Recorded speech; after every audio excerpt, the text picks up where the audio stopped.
Assalamualaikum warahmatullahi wabarakatuh. Selamat pagi anak-anak. Bagaimana kabar kalian hari ini? Berjumpa lagi dengan Miss Ari. Namun sekarang Miss Ari akan menjelaskan tentang materi IPA yang sebelumnya sudah dijelaskan oleh Bu Haryuni. Jadi Miss Ari hanya mereview saja di sini tentang materi gaya dan hukum Newton. Coba kalian amati gambar yang ada di slide ini. Ada gambar apa ini? Ya, ini gambar ibu-ibu sedang berbelanja di sebuah supermarket dengan kedua anaknya sambil mendorong troli. Nah, dari ilustrasi tersebut, apa yang dimaksud dengan gaya? Apakah kalian masih ingat? Ya, betul sekali. Gaya adalah tarikan atau dorongan. Misalnya, kalian pergi ke minimarket, kemudian kalian buka pintunya dengan cara mendorong, kemudian kalau kalian ingin pulang kembali, kalian tarik pintunya. Nah, kalian dikatakan melakukan suatu gaya pada pintu. Gaya itu bukan sesuatu yang asing ya. Jadi gaya itu sangat dekat dengan kita. Hampir setiap hari, setiap detik bahkan kita melakukan gaya. Coba kita lihat video berikut ini. Dari mulai kita bangun tidur, kita sudah melakukan gaya, yaitu membuka selimut, kemudian berdiri, kaki kalian menapak di lantai, mata kalian berkedip. Itu juga merupakan gaya. Jika ingin sarapan, kalian membuka lemari dulu, mengambil piring dan sendok. Nah, kemudian menarik kursi, itu juga gaya. Mendorongnya kembali juga gaya. Sampai dengan mengunyah makanan, itu juga kalian melakukan gaya, menarik dan mendorong makanan di mulut kalian. Nah, setelah itu kalian membereskan kembali ke lemari yang tadi. Nah, kalian memasukkan sereal itu, mengangkatnya, memasukkan ke dalam lemari, itu juga merupakan gaya.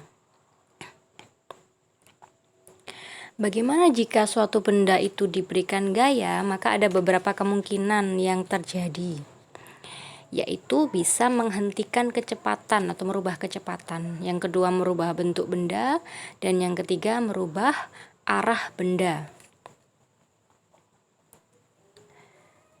Selanjutnya, ada berapa jenis gaya? Ayo, ada yang tahu ada berapa jenis gaya? Atau sudah lupa? Oke, kita lihat video berikut ini.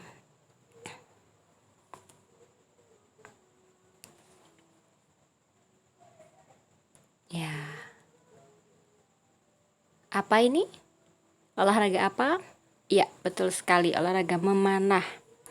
Jadi dalam olahraga ini, di tayangan ini, ada seseorang yang sedang menarik busur panah. Di situ berlaku gaya apa, Nana?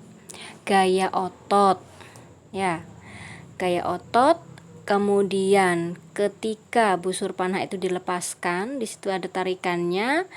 Yang kalau kita lihat pada alatnya, maka di situ ada gaya yang terjadi, yaitu gaya pegas. Gaya otot dan gaya pegas itu dikelompokkan sebagai gaya sentuh. Artinya ada kontak fisik yang terjadi, ya. Otot, gaya otot berarti antara koordinasi otot kita dengan rangka tulang kita sehingga dapat menarik busur panah.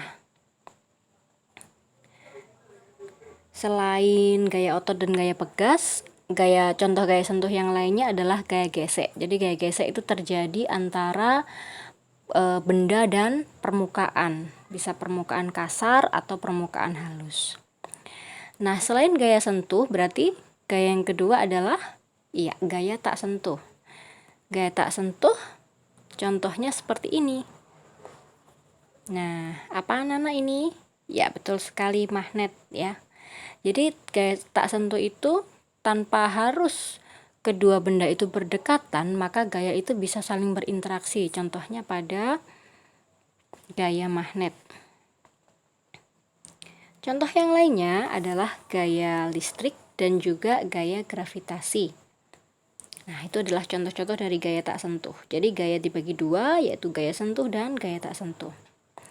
Coba kalian amati video berikut ini. Nah, siapa yang suka melakukan permainan ini? Apa namanya? Iya, permainan bola bekel. Coba kalian analisis anak-anak. Ada gaya-gaya apa yang terjadi di sana? Ayo, siapa yang bisa menyebutkan? Kalau di tangan itu berarti yang digunakan adalah gaya otot, pasti ya. Selain gaya otot, pada saat melempar bola, kenapa bola itu tidak lanjut lurus ke atas saja? Kenapa dia bisa turun ke bawah? Nah, seperti ini. Dilempar lagi ke atas, turun lagi dia ke bawah. Maka ada gaya yang disebut dengan gaya gravitasi yang membuat seluruh benda akan menuju ke bawah jika dilempar ke atas karena ada tarikan gaya gravitasi. Itu termasuk contoh gaya tak sentuh, ya. Oke, jenis-jenis gaya sudah. Berikutnya adalah gaya dilambangkan dengan F. F ini dalam bahasa Inggris artinya force. Ya. Kalau yang suka film Star Wars pasti tahu ya, force. Oke, satuannya adalah Newton. Kita singkat sebagai N gitu saja. Jadi misalnya ada sebuah gaya yang besarnya 5 Newton. Jadi gaya itu F simbolnya dan satuannya Newton. Gaya itu merupakan besaran vektor. Kalau kalian ingat pelajaran kelas 7, besaran vektor itu besaran yang tidak hanya punya nilai tapi dia juga punya arah. Jadi misalnya gaya itu 5 Newton ke mana? Ke arah mana misalnya? Saya memberikan gaya dorong 10 Newton ke kanan, atau saya mengayuh sepeda ya dengan memberikan dorongan sebesar 50 Newton ke arah timur. Nah, itu gaya merupakan besaran vektor karena dia punya nilai dan juga punya arah. Kemudian gaya itu bisa lebih dari satu jumlahnya kalau dia bekerja pada sebuah benda. Jadi ketika ada 2 gaya, 3 gaya dan seterusnya, maka bisa dijumlahkan. Kalau dia searah, maka dia dijumlahkan dengan tanda positif. Kalau dia berlawanan arah, maka dijumlahkan dengan tanda negatif. Artinya kalau dijumlahkan dengan negatif, berarti artinya dia dikurangkan. Seperti itu anak-anak. Oke. Hukum-hukum yang mengatur tentang gerak itu dikemukakan oleh ilmuwan yang bernama Bapak Newton. Ya, ada 3 hukum Newton, tapi di pertemuan kali ini saya hanya akan membahas tentang hukum ke-1 dan 2, sedangkan untuk hukum ketiga kalian bisa pelajari sendiri ya. Hukum pertama, Pak Newton ini bicara tentang inersia atau kelembaman. Saya akan memberikan sebuah ilustrasi. Misalnya kalian sekarang ini ya sedang mendengarkan video ini, kalian sambil tidur-tiduran, rebahan, pegang HP, terus di sebelahnya ada cemilan. Terus tiba-tiba kamu dipanggil sama mama. Nak, tolong belikan gula. Nah, pasti kamu akan merasa malas. Aduh mah, tanggung mah, masih ini, masih itu. Nah, sudah PW mah, males bergerak lah. Ilustrasi di situ juga menggambarkan bahwa sifat alam itu juga bekerja pada manusia, yaitu ada rasa kelembaman atau dia sifat cenderung malas, cenderung tetap mempertahankan kedudukannya saat itu. Ya, kalau kamu lagi rebahan ya pengennya rebahan terus. Nah, benda itu juga sama. Di samping manusia, benda-benda itu juga memiliki sifat itu. Jadi kalau benda itu diam, ya maka dia kalau nggak ada usikan, nggak ada gangguan, pasti dia akan diam. Sebaliknya, kalau dia sudah cenderung bergerak, maka dia juga nggak akan tiba-tiba diam kalau nggak ada gaya lain yang menghentikannya. Jadi kalau dia sudah bergerak, misalnya kamu lari gitu ya, atau sedang ngerjakan tugas gitu, disuruh apa gitu, kan juga aduh tanggung, masih semangat, masih apa. Nah, kalau kamu misalnya lari memutari lapangan misalnya, tiba-tiba kamu disuruh berhenti, kan susah. Nah, itu dia. Jadi cenderung mempertahankan kedudukannya. Kalau kamu diam atau kalau sebuah benda itu diam, maka dia akan cenderung diam. Kalau benda itu bergerak, ya kalau nggak ada gaya lain, maka dia juga akan cenderung bergerak, dan gerakannya itu dengan kecepatan konstan. Itulah arti dari inersia atau kelembaman, yaitu kecenderungan benda untuk mempertahankan kedudukannya. Kenapa sih kok bisa dia diam? Dikatakan diam itu kenapa? Kita bisa analisis gaya-gaya yang bekerja pada benda tersebut. Jadi di sana ada gaya yang seimbang atau balance force kalau dalam bahasa Inggris. Nah, dalam bahasa matematika kita simbolkan. Di situ ada tanda sebelum F, itu bacanya adalah sigma. Sigma F sama dengan 0. Artinya sigma itu apa? Penjumlahan dari gaya-gaya. Karena apa? Gaya kan bisa saja lebih dari satu, maka di situ digunakan tanda sigma. Sigma F berarti artinya jumlah-jumlah dari semua gaya. Kalau dijumlahkan semuanya, hasilnya sama dengan 0.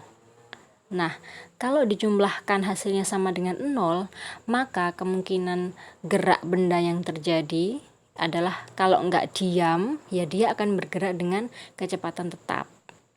Nah, itu tadi yang menyebabkan benda itu diam. Ada gaya-gaya yang bekerja pada benda itu yang besarnya sama dan arahnya berlawanan. Misalnya dari kanan dia dikasih 5, dari kiri dikasih 5. Kalau kita jumlahkan berarti 5 ditambah min 5 alias 5 dikurangi 5 sama dengan 0. Nah, jumlah dari gaya itu sama dengan 0, berarti artinya benda itu pasti diam atau benda itu dia akan bergerak dengan kecepatan tetap. Karena adanya gaya yang seimbang tadi, itulah yang menyebabkan sifat inersia yang tadi, maka dia akan cenderung diam karena gayanya seimbang. Kalau udah seimbang ya, kan tidak ada gaya-gaya lain yang bekerja. Dari segala arah dia seimbang, maka dia kalau nggak diam ya bergerak dengan kecepatan yang tetap. Nah, sekarang bagaimana kalau kita bandingkan ya seperti ini. Nah, ini digambarkan perbandingan antara dua bola ya. Satunya 0 meter per sekon, artinya apa? Berarti dia kan diam, tidak punya kecepatan. Yang satunya dia 2 meter per sekon. Nah, ini adalah ilustrasi dari hukum 1 Newton yang tadi. Yang gambar yang di sebelah kiri yang warna hijau itu menggambarkan sebuah benda itu diam. Artinya apa? Gayanya seimbang. Mana ada gayanya? Nah, yang atas itu adalah normal force. Normal force itu bahasa Indonesianya adalah gaya normal. Gaya normal itu arahnya ke atas tegak lurus dengan bidangnya. Di situ bidangnya garis putih itu. Garis putih yang seperti sumbu X. Nah, itu tegak lurus dengan gaya normal. Yang ke bawah namanya gaya gravitasi atau gaya berat. Simbolnya adalah W, weight. Weight itu sama dengan W sama dengan M kali G, massa dikalikan percepatan gravitasi. Nah, besarnya gaya normal itu persis sama dengan gaya berat yang arahnya ke bawah. Tapi arahnya berlawanan, maka kalau dijumlahkan hasilnya kan sama dengan 0, sehingga dia bendanya diam atau tidak memiliki kecepatan, atau di situ digambarkan 0 meter per sekon. Sedangkan gambar yang kanan itu 2 meter per sekon, artinya apa? Dia memiliki kecepatan yang tetap karena sudah bergerak kan itu bendanya. Bolanya sudah bergerak, kecepatannya 2 meter per sekon. Tidak ada gaya-gaya lain yang bekerja.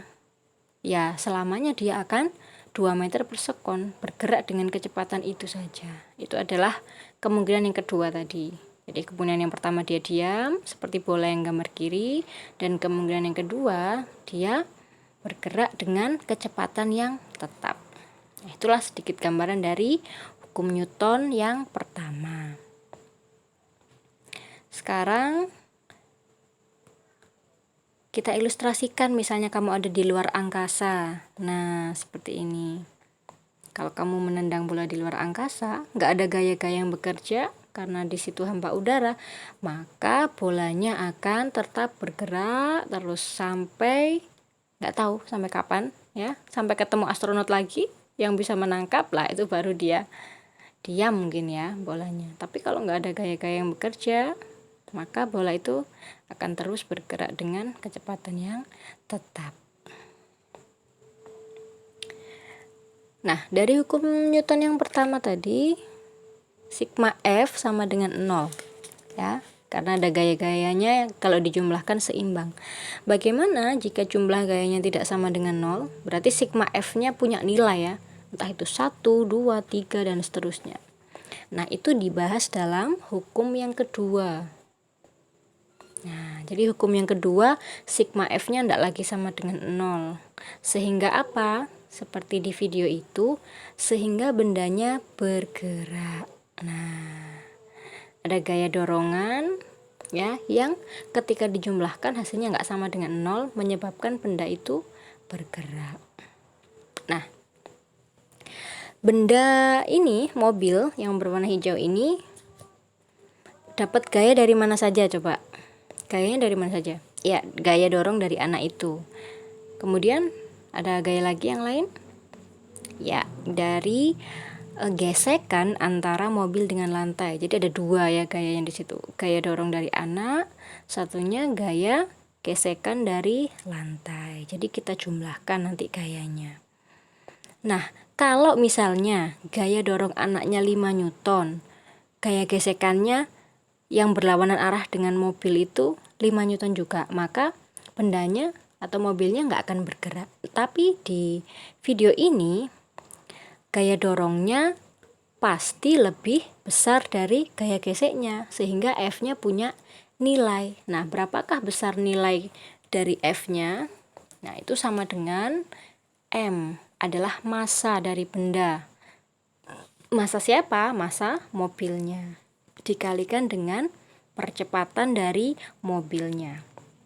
Di situ simbolnya A acceleration percepatan, satuannya meter per sekon kuadrat, M adalah massa dari mobil, satuannya kilogram, dan F adalah gaya yang bekerja pada mobil, yaitu gaya dorong anaknya dan gaya gesekannya. Tapi di sini gaya gesekannya kalah sehingga mobilnya bergerak.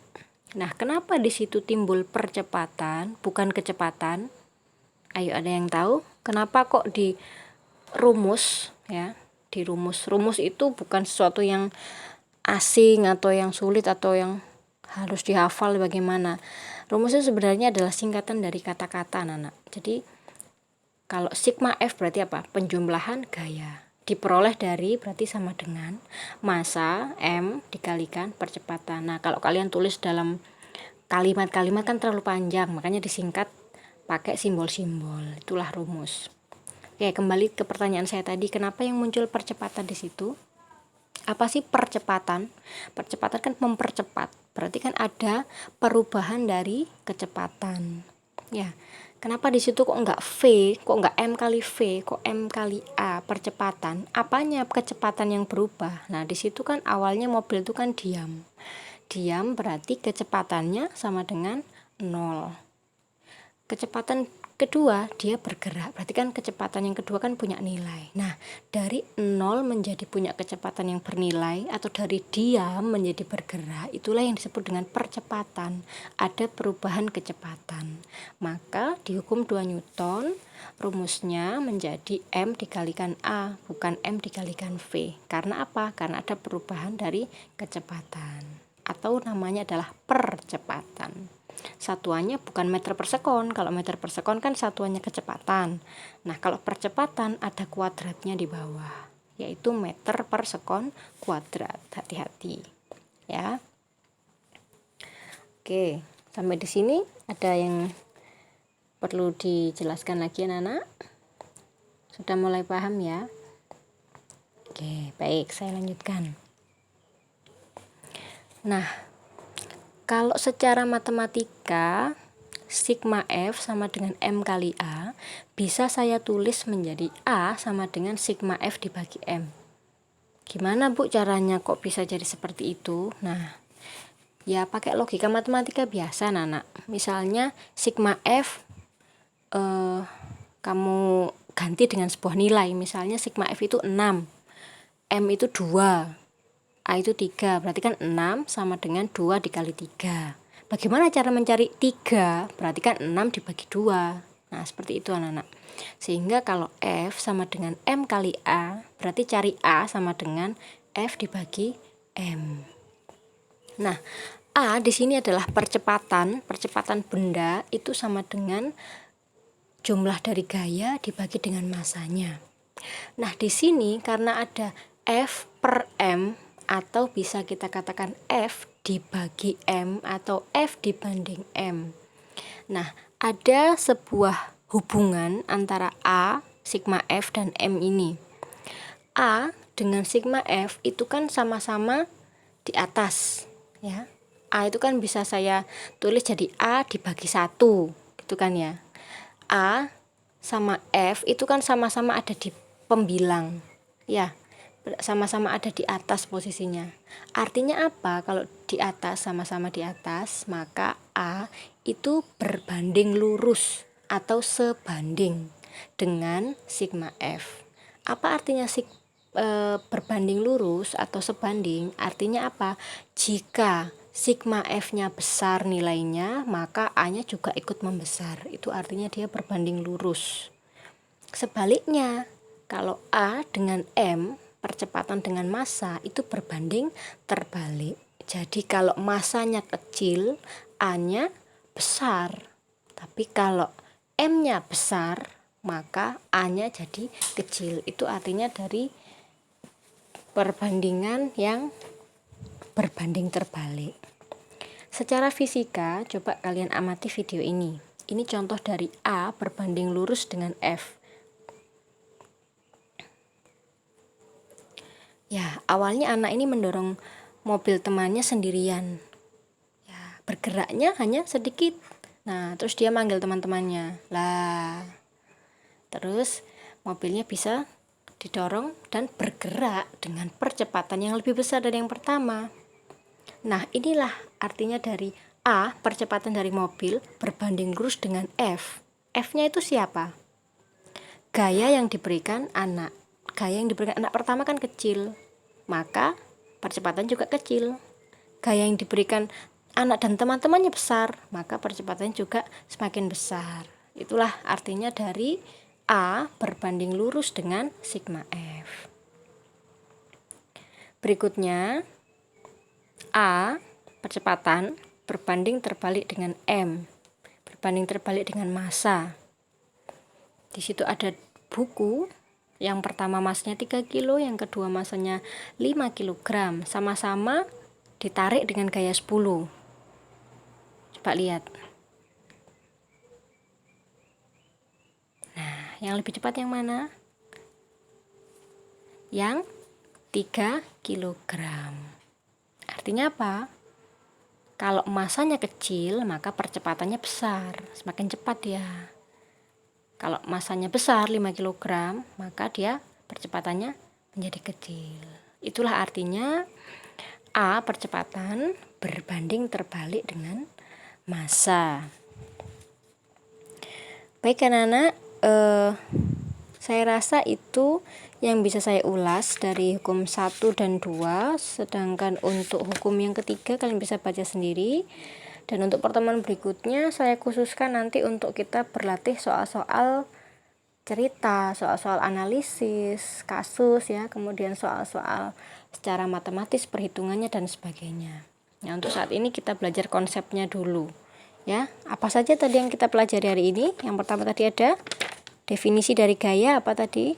Tarikan dan atau dorongan. Kemudian jenis-jenis gaya tadi ada berapa? Ada 2, ada gaya sentuh dan tak sentuh. Gaya sentuh apa saja tadi?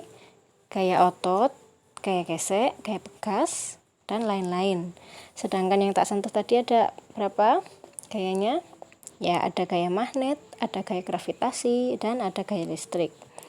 Kemudian di hukum 1 Newton tadi membahas apa? Membahas inersia atau kelembaman. Rumusnya apa? Sigma F sama dengan 0, atau penjumlahan dari semua gaya sama dengan 0. Ya, artinya benda itu bisa jadi diam atau bergerak dengan kecepatan yang tetap. Sedangkan kalau sigma F-nya tidak sama dengan 0, maka benda itu bisa bergerak. Kalau bergerak berarti dia punya percepatan, karena dari diam menjadi bergerak, atau dari bergerak juga menjadi diam juga bisa. Nah, untuk persamaannya, hukum kedua Newton adalah sigma F ya total gayanya, penjumlahan gayanya sama dengan massa benda dikalikan percepatannya. Kemudian yang terakhir tadi apa? Perbandingan antara percepatan dengan penjumlahan gaya atau sigma F. Kalau A dengan sigma F maka dia berbanding lurus. Kalau A percepatan dengan M massa maka dia berbanding terbalik. Nah, sampai di situ dulu anak-anak. Kalau ada pertanyaan, kalian bisa chat langsung di Microsoft Teams. Ya, nanti kalau di luar jam IPA, nanti Ibu akan jawab insya Allah kalau ada waktu longgar ya. Nah, sampai di sini dulu penjelasan dari Ibu. Kita sambung materi kita di pertemuan berikutnya. Semoga kalian bisa menerima materi ini dengan baik dan selalu sehat ya, diberikan kekuatan untuk menjalani daring ya, pembelajaran daring di rumah setiap hari, dan kalian tidak bosan ya. Dengan Ibu kan ketemu seminggu 2 kali ya di prakarya dan IPA. Oke anak-anak, terima kasih atas perhatian kalian. Saya akhiri. Assalamualaikum warahmatullahi wabarakatuh.